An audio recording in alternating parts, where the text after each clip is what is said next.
उनको सवाल ये होता है मन में कि भैया ये सब जो हो रहा है उससे क्या, जैसे आपने अभी अंत में कहा कि 25 रुपए से 30 रुपए तक प्रति लीटर पेट्रोल का दाम बढ़ सकता है ना, हमारे यहाँ, हमारे देश की बात कर रहे हैं, बिल्कुल ठीक है। बिल्कुल बिल्कुल। तो अगर ये हो सकता है तो हमारे सबके लिए तो महत्वपूर्ण ये है कि ट्रंप के समर्थक कमाए, ट्रंप कमाए, मोदी साहब के दोस्त कमाए, वो तो कमा ही रहे हैं, वो कहाँ नुकसान कर रहे हैं, वो लगातार कमा रहे हैं, वो कमाते रहेंगे, वो समझ रहे हैं। लेकिन हम लोग जो कि जिनकी आय जो है वो तो जैसी की तैसी है, उसमें कोई ऐसी वृद्धि होती नहीं है। हाँ, ये सीन जरूर देखा हमने कि हमारे देश में तो बहुत सारे लोगों की आय प्रतिशत कम हुई, पर कैपिटा इनकम कम हुई, ये भी कहीं देखने को मिला। तो हम लोग जो कि सामान्य लोग हैं, मध्यम वर्गीय, निम्न मध्यम वर्गीय, गरीब लोग हैं इस देश में, जिसका प्रमाण बहुत, संख्या बहुत ज्यादा है, उनके लिए अगर 25 या 30 रुपए पेट्रोल या ईंधन फ्यूल का दाम बढ़ता है, एलपीजी का भी बढ़ेगा, बिल्कुल बढ़ेगा, आपका हर बिल्कुल चीज बढ़ेगा। बढ़ेगी ना, आपका हर एक पेट्रोल जीवन बढ़ेगा, जरूरियात की जो चीजें हैं, दूध सब्जी सबका दाम बढ़ेगा, तो उसके चलते हर चीज का दाम बढ़ेगा। आपकी अगर टू व्हीलर है छोटा सा, तो उस टू व्हीलर में आप अगर तो ये पेट्रोल डलवाते हैं तो उसका भी दाम बढ़ेगा। बिल्कुल। तो मैं ये समझना चाहता हूं कि ये आप कब तक होता हुआ एज्यूम कर रहे हैं, आपका एक परसेप्शन क्या है उसके बारे में, और ये हुआ तो इस देश की महत्तम जनसंख्या पर इसका क्या प्रभाव पड़ेगा आर्थिक दृष्टिकोण से, ये जरूर से बताया। नहीं, देखिए क्लासिक एग्जांपल सूरत है। सूरत रिवाइव होने की कोशिश कर रहा है, सूरत रिवाइव नहीं हो रहा है वेस्ट की जो क्राइसिस है उसकी वजह से, क्योंकि डायमंड्स आप खाते नहीं है। डायमंड जो है वो लग्जरी प्रोडक्ट है, और सीधा इसका असर अगर आपको गुजरात में देखता हो तो मुझे लगता है सूरत एक बार हमको जाना चाहिए 2-1 वीक के बाद, तो पूरा का पूरा एक मतलब हमको एक गेजिंग मिलेगा। तब तक बारिश भी हो चुकी होगी, तो जो सूरत का सेंटिमेंट रहता है, रूलर भी रहता है, बारिश अच्छी हुई थी तो एक कॉन्फिडेंस रहता है कि दाना पानी का प्रॉब्लम नहीं होगा, काम कर लेंगे, आ जाएगा सौराष्ट्र से दाना पानी। तो मुझे लगता है मानसून जमने के बाद 2 वीक के बाद, जुलाई के मिड में या जुलाई के एंड में हम चलते हैं सूरत और वहां पे जाके ग्राउंड रिपोर्ट करते हैं, जैसे हमने मीठापुर में की थी। महंगाई बिल्कुल बढ़ेगी, नो डाउट अबाउट दैट। नौकरियां है नहीं, डिस्पोजेबल इनकम नहीं है, डिमांड टूटी हुई है। जो ग्रोथ आप देख रहे हैं, तो महंगाई बढ़ने की वजह से जो ग्रोथ आएगी वो वैल्यू ड्रिवन ग्रोथ होगी, वॉल्यूम ड्रिवन ग्रोथ नहीं होगी। और इसके चलते मैं और चीजें भी देख रहा हूं। टेक्नोलॉजी सेक्टर की जो कंपनियां हैं, जो बड़े बड़े शहरों में, जो अभी जिस तरीके से एआई आने की वजह से नौकरियां जा रही है, युद्ध के चलते ये सर्विस सेक्टर को भी असर करेगा। और सर्विस सेक्टर को जब भी असर करेगा तो आपको बेरोजगारी एट इट्स पीक दिखेगी, इवन मेट्रो शहरों। तो एक तरफ बेरोजगारी, एक तरफ महंगाई, भ्रष्टाचार की तो हम बात ही नहीं कर रहे, जिसके ऊपर राहुल गांधी ने पूरी पदयात्रा की इन 3 मुद्दों के ऊपर। तो ये अभी अपनी चरम सीमा।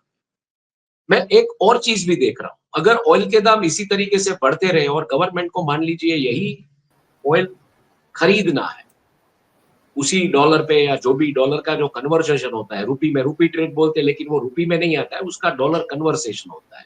मतलब $85 प्रति बैरल है तो ₹85 प्रति बैरल नहीं हो जाता, वो $85 मल्टीप्लाई बाय उतने रुपये, उतना देना पड़ता है।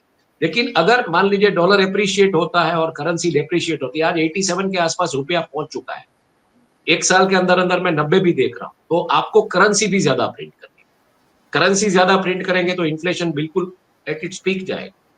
मतलब आज की तारीख में मयूर, अगर एक नॉर्मल फैमिली, 2 लोगों की फैमिली, उसको अगर मान लीजिए नाश्ते में ब्रेड और खाली मक्खन खाना है तो ₹100 लगता है।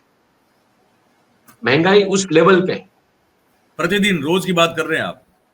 नहीं, अगर रोज कभी खाएं कभार मान लीजिए, कभी कभार तो एक उन्होंने बार का सोचा कि खर्चा, वीक पे, मतलब हाँ, एक बार वीक का पे एक आध खर्चा है। बार नाश्ता अच्छा करना है, अच्छा नाश्ता करना है, तो वो ₹100 तो खाली ब्रेड एंड मक्खन का हो जाता। तो बिल्कुल चीजों के दाम बढ़ेंगे, और ग्रोथ जो की बात आ गई 6.3%, 6.5% की जो बात आ रही है वो बढ़ सकती है, लेकिन वो वैल्यू ड्रिवन ग्रोथ होगी, वॉल्यूम ड्रिवन नहीं। और उसके ऊपर जीएसटी का कलेक्शन सरकार का बढ़ेगा, तो सरकार अभी विन विन सिचुएशन में बैठी, लेकिन प्रजा बहुत ही मतलब फाइनेंशियली और इस तरीके से हायरार्की में चली जाएगी। और मैं मतलब अपनी चैनल के जरिए एक ही चीज कहना चाहूंगा कि अपने खर्चों को थोड़ा काबू में लीजिए, और बिना मतलब फिजूल खर्ची मत कीजिए। बहुत ही ये साल जो है वो बहुत ही मतलब किस दिशा में जाएगा पता नहीं। आपका जो खर्चा है, आपका खर्चा करने का जो तरीका है, आप डेट लेके खर्चा करते हैं, तो उसमें कमाती ऐसी कंपनियां, ऐसी बैंक्स कमाती है, ऐसे बड़े-बड़े खिलाड़ी कमाते हैं, आप नहीं कमाते। आपके ऊपर हमेशा ऋण बढ़ता जाता है। तो आई थिंक ओवरऑल ये महँगाई की मार बिल्कुल बड़ी होने वाली है। और जैसे मैं बात कह रहा था युद्ध के मोर्चों की, तो अब युद्ध के मोर्चे खुलना शुरू हो गए, पूरी दुनिया में। अफ्रीका भी क्राइसिस में है। अफ्रीका की खबरें आती नहीं है, लेकिन आप डेमोक्रेटिक रिपब्लिक कोंगो की बात देख लीजिए, नाइजीरिया की बात देख लीजिए, वहाँ पे जो सहेल रीजन है, वहाँ पे जो बोको हराम वगैरह जिस तरीके से कत्लेआम मचा के बैठे हैं। आप इस तरफ यूरोप में, यूरोप क्राइसिस में, यूरोप में फाइनेंशियल क्राइसिस इतनी बड़ी आने वाली है आने वाले दिनों में।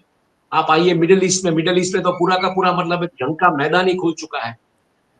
एशिया एक सेफ है क्योंकि एशिया सबसे बड़ा डेंसली पॉपुलेटेड रीजन है और उसका ये पूरा बाजार है। लेकिन आने वाले दिनों में शायद यही परिस्थितियां अगर रही तो नॉर्थ कोरिया साउथ कोरिया के बीच भी मैं जंग छिड़ती हुई देख रहा हूँ। चाइना रेड मतलब साउथ चाइना सी में फिलहाल तो चाइना एक इंडिया के साथ उस तरीके से करके बैठा है, लेकिन साउथ चाइना सी में अपनी मूवमेंट्स बढ़ाएगा। ऑस्ट्रेलिया तक वो जा चुका है, ऑस्ट्रेलिया न्यूजीलैंड तक। तो उसमें मैं देख रहा हूँ ताइवान और फिलीपाइंस के साथ भी उसका लफड़ा कुछ ना कुछ छोटा मोटा चलता रहेगा। इंडिया पाकिस्तान भी बहुत ही सेंसिटिव है। भले आपने सीज फायर ये सब बातें कर ली, लेकिन अगर पीओके के चलते कुछ होता रहा, मुनीर को जिस तरीके से ओसामा बिन लादेन कहा है मिडिल ईस्ट मॉनिटर ने कि वो वहां का यूनिफॉर्म में ओसामा बिन लादेन है, मिडिल ईस्ट मॉनिटर करके एक जो है वेबसाइट उसने ये कहा है। तो जब ऐसी मानसिकता वाले लोग सत्ता में बैठे हो तो बहुत ही एक uncertainty, the only word is uncertainty.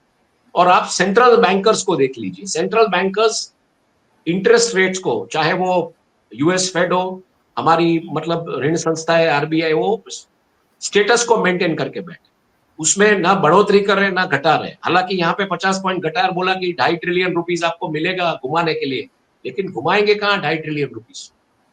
आपके पास वापस करने के लिए भी तो होना चाहिए, मार्केट भी तो खुलना चाहिए। आज मान लीजिए एमएसएमई वाला पैसा लेके कुछ करना चाहता है, कारखाने वाला छोटा, तो वो जो प्राइसिंग है, फ्रेट कॉस्ट है, इंश्योरेंस कॉस्ट है, वो तो इतनी चढ़ चुकी है, उसका तो मतलब प्रॉफिट ही खत्म हो जाता है। तो ये पूरा का पूरा माहौल है। इस माहौल के चलते आप कैसे मैनेज करेंगे, ये थोड़ा देखना पड़ेगा। ये देखना पड़ेगा, बात सही है। पर जैसे आपने कहा हिमांशु यार, मैं वो सोच रहा था, जैसे आपने कहा कि आपके खर्चे कम कीजिए, है ना, आप हो सके उतना कम खर्च में जीने का प्रयास करें। हिमांशु यार 80-81 करोड़ लोग तो ऐसे ही राशन पे जी रहे हैं। जी रहे, बिल्कुल। बाकी के लोग भी मुश्किल से उतना कमा रहे हैं कि 2 टाइम का खाना जो है वो मुश्किल से करे। मुश्किल से होता है, सही बात है। बच्चों की पढ़ाई से कि वो बहुत बड़े इश्यूज है यार, वो दिखता नहीं है सही सही सतह बात पे, है। लेकिन तो वो क्या खर्चे कम करेंगे यार, ये बताओ। नहीं तो वो लोग मेरा क्या, मैं फिलहाल द्वारका में हूँ। मेजोरिटी ऑफ द पॉपुलेशन है हमारे देश हाँ, का, वो कहाँ खर्चे कम कर पाएगा? उतना कमा ही नहीं पा रहा है कि वो खर्चा कर पाए, तो कहाँ कम करेगा, ये बताओ यार। हाँ, तो मैं फिलहाल द्वारका में हूँ। द्वारका में मेरा बैठना उठना रहता है बहुत सारे लोगों के साथ। तो मैं जिस इलाके में रहता हूँ बहुत बहुत सारे लोग ऐसे भी है जो दिन दिहाड़ी मजदूरी करके, हम लोग रात को बैठे होते हैं यहीं पे, कहीं चर्चाएं होती है, तो यही बात है कि रोज का आपको मिल के भी 1000 रुपया से या 1500 रुपये से ज्यादा नहीं मिलेगा। तो 1000-1500 में आज बच्चों को पढ़ाना, घर में कोई बुजुर्ग बीमार है उनका सेहत का मतलब वो जो मेडिकेशन का देखना, जीवन जरूरियात की जो चीजें हैं उसका दाम जिस तरीके से बढ़ रहा है, उसमें आप मैनेज कैसे? और ये एक ऐसा जगह है द्वारका जहाँ पे 50-60 लाख रुपया मंदिर का और फिशरीज का घूमता है कैश। तो वहां पे ये हालात कि आज बंदा अगर 8 घंटे भी काम करता है तो वो कमा कमा के कितना कमाएगा? 1000-1500। आज आप द्वारका में कहीं पे स्टेशन से भी आप ऑटो कर लीजिए, 100 रुपए से कम में कोई ऑटो वाला आता नहीं है। शहर इतना बड़ा नहीं है, गांव इतना बड़ा नहीं है, लेकिन 100 रुपया मिनिमम ऑटो चार्ज यहाँ पे हो गया है। तो क्या हुआ है, लोग अब उस तरीके से चले गए, तो आपको महंगाई की मार इस तरीके से मारेगी, तो आप खर्चा कहाँ पे कम कर सकते हैं? आप जो ऋण लेके जो कुछ भी कर रहे हैं, घूमने जाते हैं या ये सब जो करते हैं वो मत, बहुत सीधी सी बात। और दूसरा, अगर आप खर्चा कम कर सकते हैं तो जिस तरीके से वीकेंड्स आप मेट्रो शहरों में तो खास करके मॉल्स और मल्टीप्लेक्स के अलावा क्या है, लेकिन हालांकि मल्टीप्लेक्स की भी हालत बहुत खराब है अभी ओटीटी के चलते, लेकिन उसमें फिर भी जो भी हो रहा है तो वहां पे आपको अपने कट कॉर्नर्स करने पड़ेंगे। आप मान लीजिए कि आप 4 लोगों का परिवार है, तो आपको अगर 500 ग्राम सब्जी चाहिए तो चाहिए। आपको दाल, आटा, चावल जो चाहिए, चाहिए, घी चाहिए वो चाहिए, दवाइयाँ जो चाहिए वो तो चाहिए ही चाहिए। कॉफ़ी, चाय जो भी आप खरीदते हैं वो तो आप जितना पिएँगे, दिन का 1 या 2 कप जो पीते हैं वो तो पिएँगे, वो खर्चा आपका है ही है।